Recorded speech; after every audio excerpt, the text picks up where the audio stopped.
Bonsoir à tous, vous êtes sur KVTV, bienvenue dans cette édition d'information. Les titres: nouvelle constitution en Guinée, la mouture a été présentée ce lundi au Conseil national de la transition. De nombreux axes y sont abordés et de nouvelles thématiques réparties en 205 articles font leur entrée.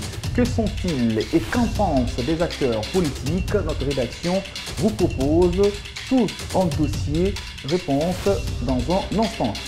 Une dynamique citoyenne déclenchée à partir de ce 30 juillet, une série de manifestations sur toute l'étendue du territoire national. Dans la capitale guinéenne, des appels à la retenue se multiplient de plus en plus par des citoyens. Leur avis, c'est dans un court instant. Voilà les titres.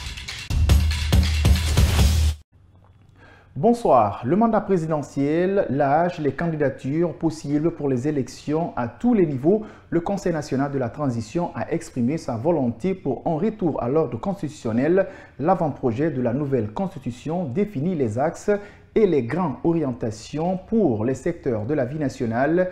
Il est prévu la création d'un Sénat parallèlement à l'Assemblée nationale en Soubaïlo-Baldé. Le nombre de mandats et la durée restent inchangés dans l'avant-projet de la nouvelle constitution présentée par le Conseil national de la transition. 5 ans renouvelables une seule fois pour le président de la République. L'âge pour être candidat est défini sous la bannière d'un parti politique ou une candidature indépendante. Être âgé de 35 ans au moins et de 80 ans au plus. Être présenté soit par un parti politique en conformité avec la Constitution et les lois, soit à titre de candidat indépendant remplissant les conditions de parrainage. Dans le document présenté, il est mentionné la création d'une cour spéciale de la justice pour juger le président de la République et les membres du gouvernement en cas de crime et délit de fonction.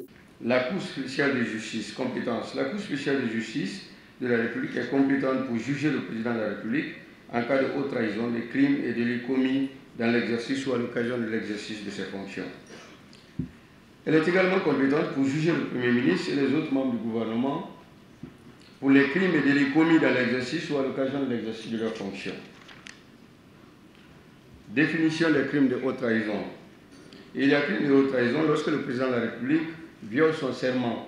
Parallèlement à l'Assemblée nationale, le Conseil national de la transition propose la mise en place d'un Sénat en République de Guinée.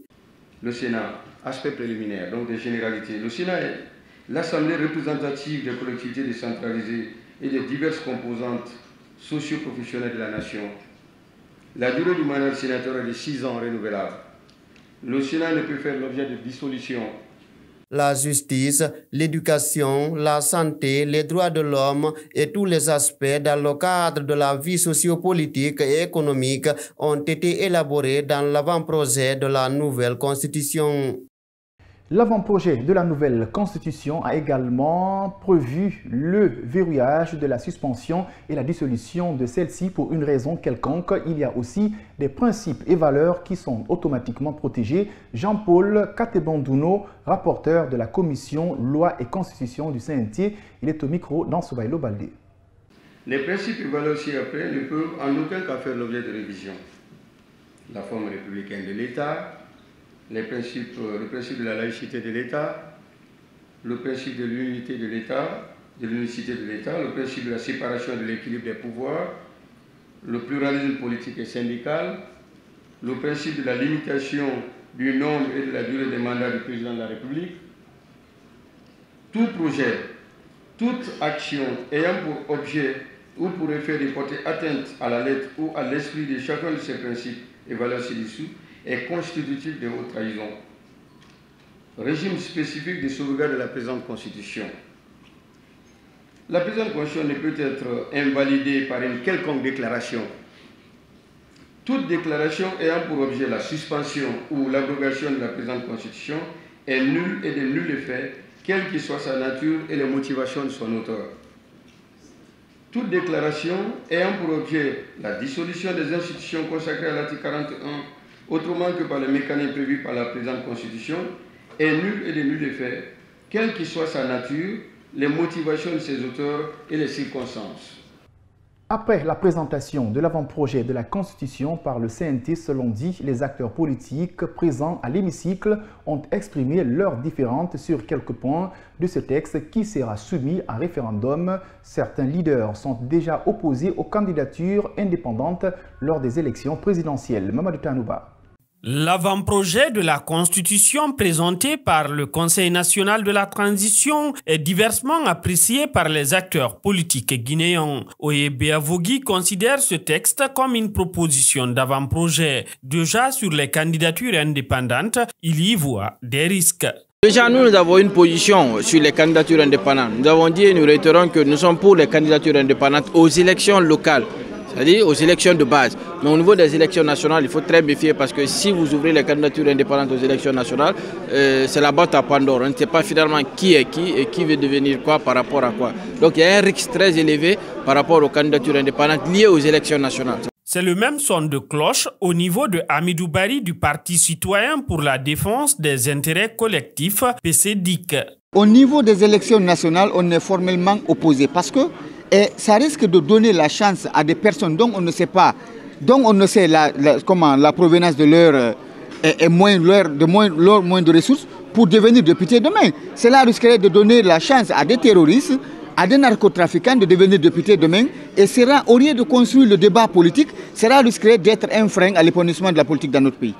Le président de l'Alliance pour le changement et le progrès ACP, lui, est déjà convaincu par le contenu de l'avant-projet de la Constitution et pense qu'il aura l'assentiment de la population. Nous pensons que, honnêtement, ce projet de Constitution va requérir vraiment l'assentiment de la majorité écrasante des Guinéens. Et comme on a dit, nous espérons que ça va résister au temps. On a dit pendant au minimum 30 ans. Nous pensons que ça peut dépasser les 30 ans si les textes sont respectés comme tels. Cet avant-projet de la Constitution était très attendu par les Guinéens.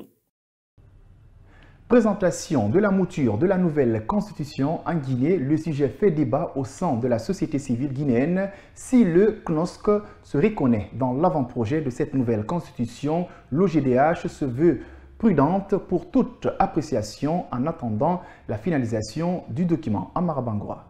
Alors qu'annoncé depuis fin mars dernier, l'avant-projet de la nouvelle Constitution a été présenté ce 29 juillet par le Conseil national de la transition. Le document de plus de 200 articles traite de plusieurs sujets selon l'essence des luttes menées par le Conseil national des organisations de la société civile guinéenne. Son secrétaire exécutif dit se reconnaître dans cette mouture. Le projet ou l'avant-projet de nouvelle Constitution vient soulager les acteurs de la société civile. Nous allons soutenir ça parce que ça met tous les citoyens au même pied d'égalité. C'est ce que la Déclaration universelle des droits de l'homme stipule. Tous les citoyens doivent être égaux devant la loi. Il ne doit pas y avoir des citoyens qui ont la possibilité de présenter des candidats ou de se présenter aux élections et que d'autres n'ont pas la possibilité parce qu'ils ne sont pas dans les partis politiques. Même si l'Organisation guinéenne de défense des droits de l'homme et du citoyen reconnaît des nouveautés prévues dans le document présenté, pour cette structure de la société civile, la Guinée n'a pas un problème de texte. Fondamentalement, comme vous le savez, la Guinée n'a pas un problème de constitution. Nous avons plutôt un problème de gouvernance dans ce pays. Et donc, pour nous, la publication de cet avant-projet permet de relancer justement ce débat pour le retour à un ordre constitutionnel normal dans notre pays. Mais comme vous le savez, c'est la mouture qui a été présentée. Nous n'avons pas le document proprement dit. Donc attendons d'avoir le document concret pour pouvoir l'analyser davantage. Plusieurs étapes sont annoncées par le président du Conseil national de la transition dans le dialogue thématique avec tous les acteurs de la vie nationale. L'OGDH demande à ce que le débat connaisse la participation de tous les acteurs.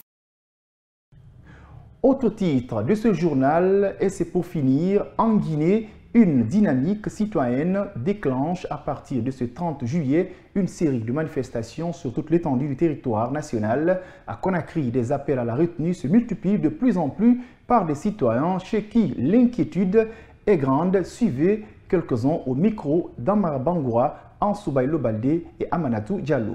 Oui, à partir du moment où les manifestants sont déjà dans la rue, nous sommes bloqués, on n'a pas là où aller. Par exemple, tu gagnes un déplacement pour aller, tu vas aller, tu trouves les rues sont barricadées. Qu'est-ce que tu en penses? Tu n'as pas de passage. Parfois même tu es victime, on est obligé de bloquer, de te retirer même la moto. Donc tu es perdant. Donc ça joue sur nous. C'est insensé. Parce qu'il faut que nous, jeunes, on s'élève maintenant, qu'on parvienne à respecter notre autorité, quel qu'en soit quoi. Toute chose a une fin. Toute chose a une fin. On sait vraiment que c'est dur. Et ça aussi, ce n'est pas seulement en Guinée, c'est partout dans le monde. Nous appelons tout le monde à la retenue, puisque ce pays nous appartient tous. Et on invite tous les acteurs sociopolitiques, tout le corps social à la table de négociation. Vous savez, quelles que soient les querelles, quelles que soient les disputes, on finira toujours par se réunir autour de la table du dialogue. Sport. Dans ce journal, c'est officiel, le CIE national olympique est éliminé des Jeux olympiques Paris 2024 suite à sa défaite cet après-midi face aux États-Unis sur le score de 3-0. À retenir dans cette compétition, le CIE olympique n'a engrangé aucun point. 3 sorties, 3 défaites pour l'équipe de Kaba Diawara. La question reste fondamentale. Est-ce que Kaba Diawara va réussir à faire qualifier le CIE national au niveau des prochaines Coupes d'Afrique des Nations? En attendant de voir la suite. C'est la fin de cette édition d'information à tous. Merci de l'avoir suivi et bon suite de programme sur KVTV et au revoir.